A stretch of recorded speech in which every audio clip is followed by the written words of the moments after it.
Hello, bienvenue sur la chaîne de Lady Budgety. Si c'est la première fois que tu tombes sur ma chaîne, alors sache que sur cette chaîne, nous parlons de finances dans sa gestion, dans l'épargne, dans l'investissement et encore plus dans le remboursement de ses dettes. Oui, parce que celui-là qui doit est l'esclave à celui à qui il a emprunté. Voilà, la Bible le dit, le prêteur, l'emprunteur est l'esclave de du prêteur. Voilà. Donc, une femme chrétienne, voilà, un homme chrétien ne devrait pas avoir des dettes. La Bible dit même encore ceci.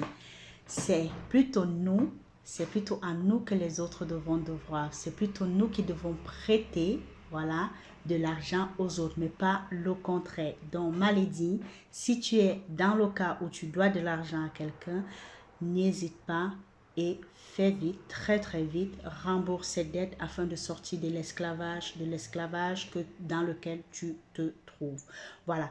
Aujourd'hui, je vais partager avec toi, voilà, 6 erreurs à éviter lorsque tu rembourses une dette ou alors lorsque tu rembourses tes dettes. Dans la précédente vidéo, nous avons vu 10 astuces qui te permettront de te libérer de tes dettes, donc de rembourser très très vite tes dettes et de ne pas te sentir privé, ok? Donc aujourd'hui, je partage avec toi justement 6 erreurs à éviter. La première erreur, c'est justement l'absence de budgétisation.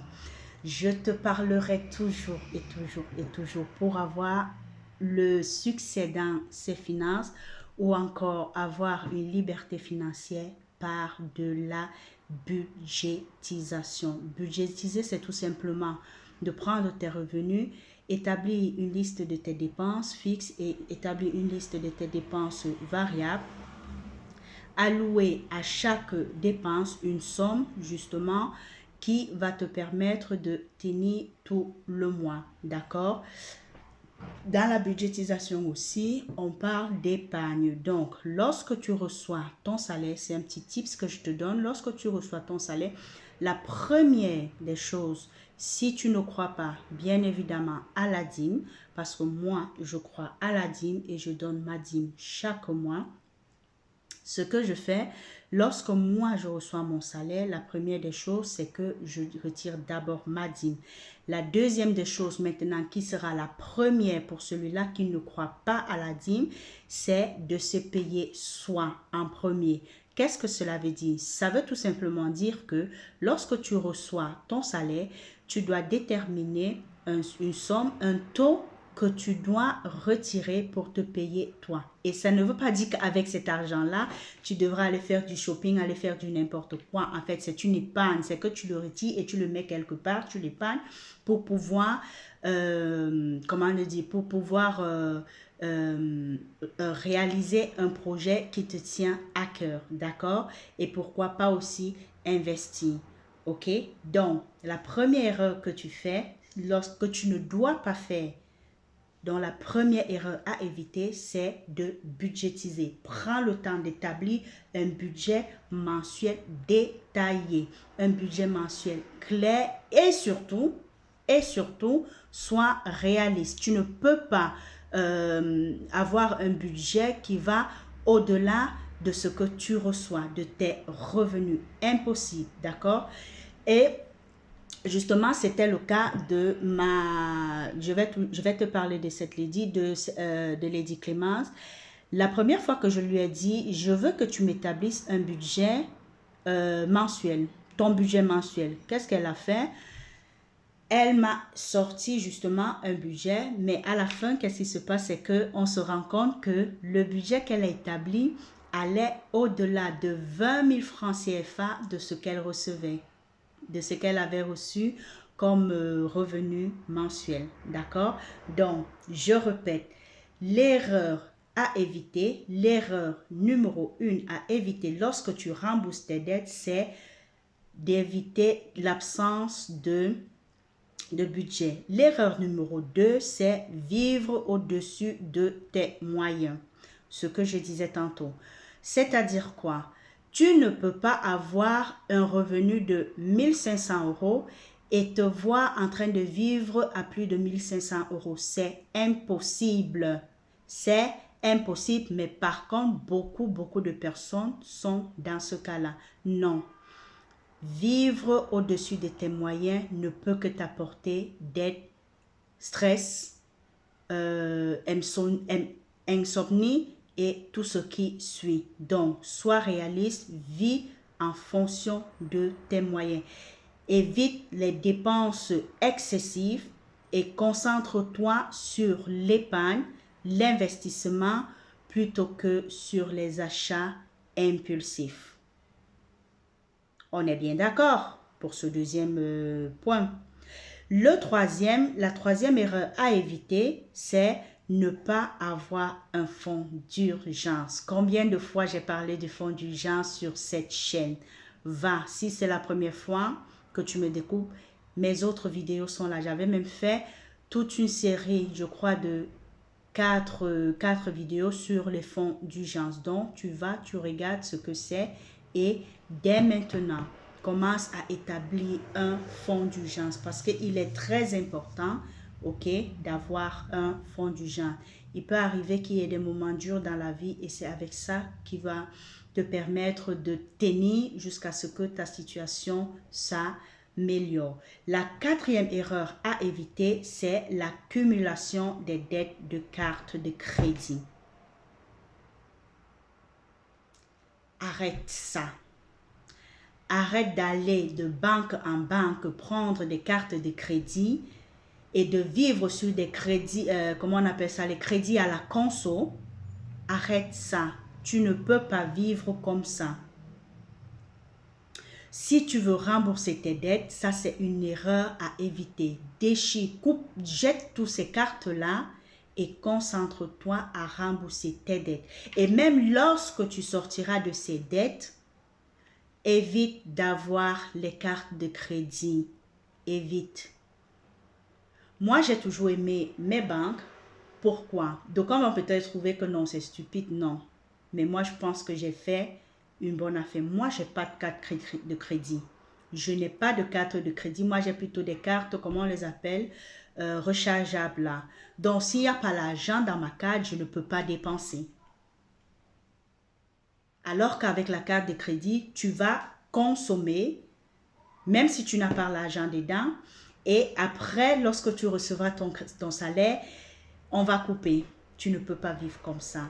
Évite les cartes de crédit. Si tu veux une carte de crédit, tu dois avoir une éducation financière. Tu dois avoir un mental de fer pour éviter de tomber dans les frasques de la vie, dans les publicités, dans les gadgets et qui ne te servent même à rien. Évite les cartes de crédit. Libère-toi de ces cartes de crédit et prends des crédits, des cartes rechargeables. Ok? La cinquième erreur que tu dois éviter lorsque tu rembourses ta dette, c'est négliger ou encore ignorer d'investir. Ce n'est pas parce que tu as des dettes que tu ne dois pas investir. Ok? C'est la raison pour laquelle je te disais dans ma précédente vidéo que lorsque tu rembourses tes dettes, tu dois avoir une épargne. Ok? Le fait de rembourser tes dettes, le fait d'établir, il est vrai qu'il faut que tu rembourses très très vite pour pouvoir maintenant te concentrer sur l'investissement, sur l'épargne. Mais le fait de rembourser tes dettes ne t'empêche pas d'investir, ok? L'investissement n'est pas seulement dans la bourse, dans la crypto, dans je ne sais pas quoi, dans l'immobilier, mais l'investissement, c'est aussi investir en toi. Arrête d'investir sur toi. Qu'est-ce que j'entends investir en toi? Investir en toi, c'est de prendre une formation, d'accord, qui va te permettre d'acquérir des connaissances en matière de gestion de finances, en matière d'épargne, en matière d'investissement et pourquoi pas même aussi sortir de tes dettes. Ok, justement, à l'occasion, Malédie, j'ai un challenge de 21 jours que je te propose qui va commencer dès le 2 août voilà, si tu as des dettes et que tu veux t'en sortir, tu veux te libérer de ces dettes, justement, c'est un challenge qui te permettra de te libérer complètement de tes dettes. On mettra sur pied des stratégies. Je vais te montrer comment est-ce que tu vas, les méthodes qui vont te permettre de te libérer de tes dettes et de ne plus en avoir. Donc, n'hésite pas de me contacter, prends le temps de m'écrire, voilà, et prends cette formation. Si tu veux en savoir plus par rapport à la formation, écris-moi. Tu as toutes mes plateformes, dont Instagram, Facebook et TikTok. Tu peux me contacter sur ces plateformes-là. Mieux encore, je vais même te laisser aussi dans la barre des commentaires le groupe des femmes Lady et Action où je partage chaque jour ou presque, voilà, des petits conseils, des tips pour bien gérer son argent, pour épargner, comment sortir de ses dettes, tout ça. Mais cela n'est pas suffisant. Il faut que tu prennes la formation pour pouvoir avoir toute la panoplie de conseils, d'éducation en place. Donc, contacte-moi et je me ferai un plaisir de te contacter et on va en parler. D'accord? Et donc, comme je disais, c'est justement ça un exemple d'investissement. Investis en toi, sur ton éducation financière. OK? Notre sixième erreur à éviter, c'est tout simplement de ne pas planifier ça pour sa retraite. Oui, lorsque tu rembourses ta dette, n'oublie pas ta retraite. Dernièrement, c'est une autre petite histoire qui va te faire comprendre ce que j'entends par planifier pour ta retraite. Dernièrement, je suis kinésithérapeute, si je ne te l'ai pas dit, de formation déjà, à part être coach en finance, justement.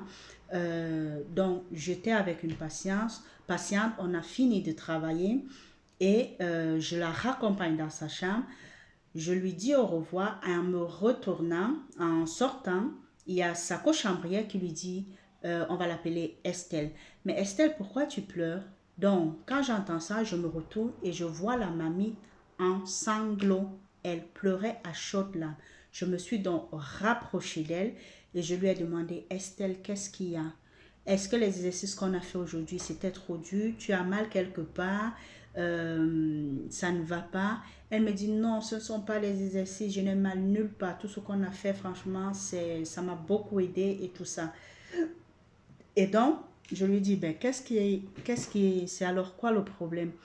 Elle me dit que la semaine prochaine, voilà, je vais devoir rentrer à la maison et je suis inquiète. Je suis inquiète parce que je suis seulement avec mon mari. Mes enfants, ils sont mariés, ils ont leur famille, ce qui est compréhensif.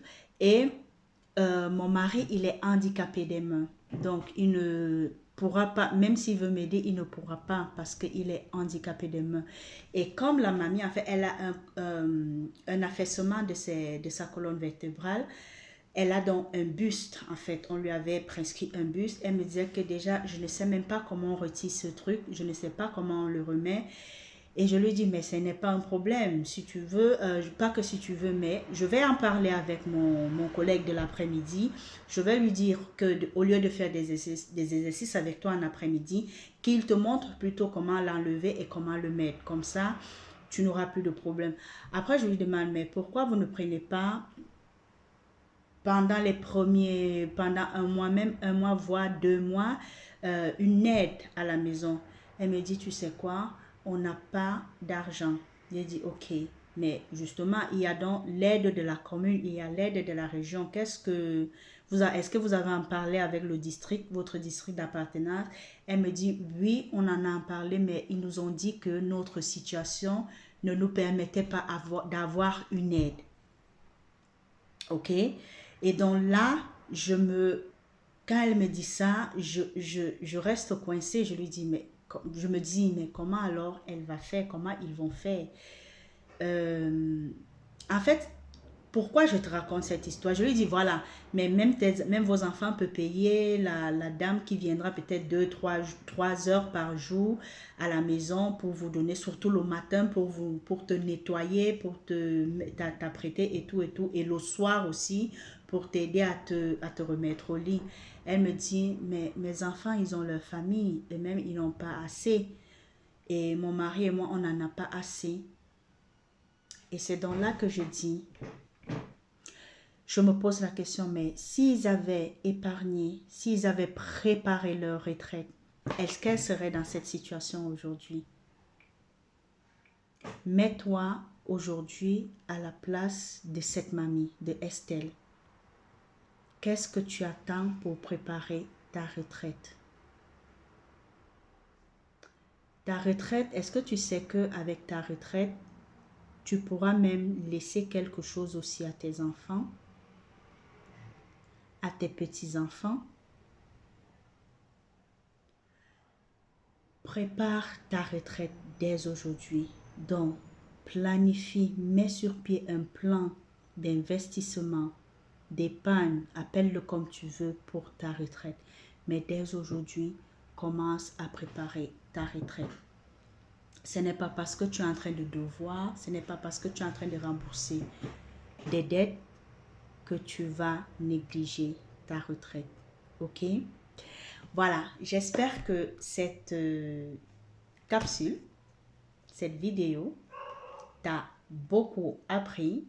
Si tu veux en savoir plus, comme je t'ai dit, écris-moi, contacte-moi, et si tu veux aller plus loin encore, j'ai mon académie de femmes et finances sur un accompagnement de 3 mois plus 1 mois de suivi, c'est-à-dire 4 mois, voilà, où je te montre tout.